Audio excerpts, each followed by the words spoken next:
So, digital media has changed the archival practice fundamentally as step-by-step different levels of archiving, the level of storage, of administration and of dissemination is becoming digital. You can see it by it is indicated by the images here. And then the portal has also the insight into the film strip. And these shots, which are generated here, are also, again, the starting point for a new search, which is a media-based search. It's not only on visual structures, but it also takes into account audio aspects. So, and then you can start and continue, and you will see here that this scene is used in two works by Jean-François Guiton, which is ABCD R et Voyage. Here's one of my favorite projects and one of the most famous projects done in processing, and this is done by a British designer named Brendan Dawes. And what Brendan did is he built a very simple script which takes an entire film and it renders that entire film into a single image. So the project is called Cinema Redux, and it takes a whole movie, in this case Vertigo, and goes through that movie, captures the frames, and arranges them into a grid so that we get to see the entire film in a single image. And what that allows us to do is it allows us to see the film in a much different way than we had seen it before. We are very, very aware of lighting changes, of color changes. This is a project by an Australian artist named Mitchell Whitelaw, and Mitchell is probably the artist right now who's doing the most interesting work with archives, I think. He works with these really mammoth archives. So this is the entire Australian National Archive from 1850 all the way up to 2000. And each of these individual squares represents a different piece of content that's in that archive. And the colors of the squares indicate the type of content, the size of the squares indicate the actual physical size of the content. So we can see how that archive has changed over time, how different media are introduced, etc., etc. In the middle of 80s, slowly, because I just showed some examples, what the technology you speak about.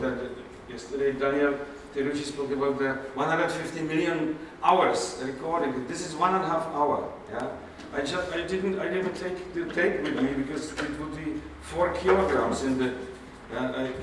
This is the standard, and our artistic standard was low band, pneumatic low band. Woody was dealing with this format. That was already very advanced. Yeah. We started to reel. This one. Machine who could run this tape was it was 160,000 marks. The machine, to put your artistic work in this machine, this is comparing to somebody else. May I drive your Ferrari for a while? They became a digital archive in mid-2007. At that point, around about here, downloads started to exceed direct issues to be like circulation, handing out a tape from the archive. So the physical usage of the archive has gone down and down and down. The downloads, this is professional use of the archive to the people that are using the content to make TV and radio programs. The downloads has gone up and up and up. So becoming a digital archive is, this just shows the increase in the usage. These broadcast professional, public web access, exhibitions, education, and user-generated content, those are the 5 streams of access that they're aiming at. This makes me a bit envious because BBC launched Creative Archive many years ago, and it got a huge amount of publicity. And Creative Archive, I think, was launched around about 2003. Creative Archive was going to satisfy the demands, and they specifically used this phrase, of the rip and mix culture. A description of communication space as I understood it, which is on the technical side the sum of all the means of communication that we have at our disposition, and on the, what should I say, mental side, all the ways that we have to communicate and receive and send information. That creates a kind of mental space for us, in a space in which we live, in which we see ourselves, in which we take our models, in which we finally find our own personal and then our social definition of the world of reality. You realize that the artists began to use those tools for their own personal artistic expression a generation after that tool was embedded into society. He gives me the keys to this whole Aspen magazine.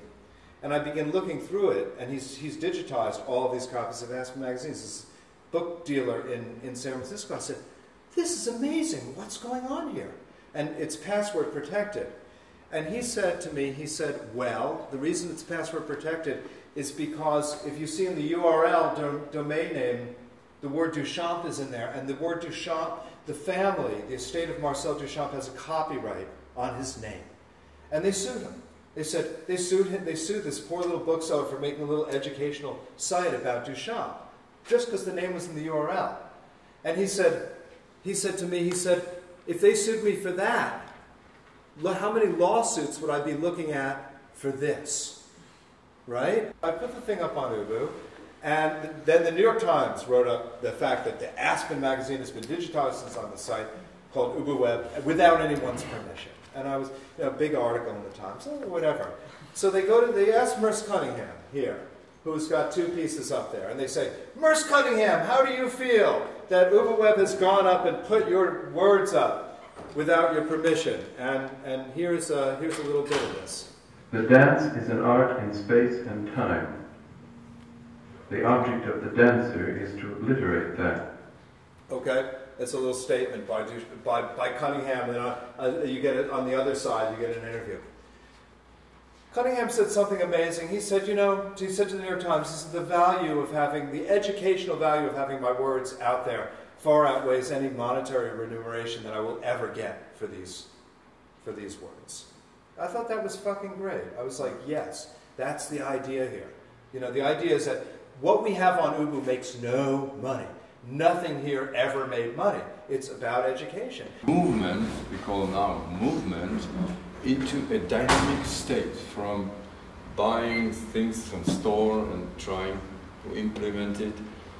They simply became the part of the evolution. Daily they develop another circuit and so forth, and we had a community exchanging all the tapes. We have still a million tapes, and that's when the library became like our job, because as Europeans we had a great interest in library, and Stena is from Iceland, so this is all sagas, so we were kind of put into the spot of being naturally, and we had a kitchen and we knew everybody, so it was naturally collective, so we had many item collectives.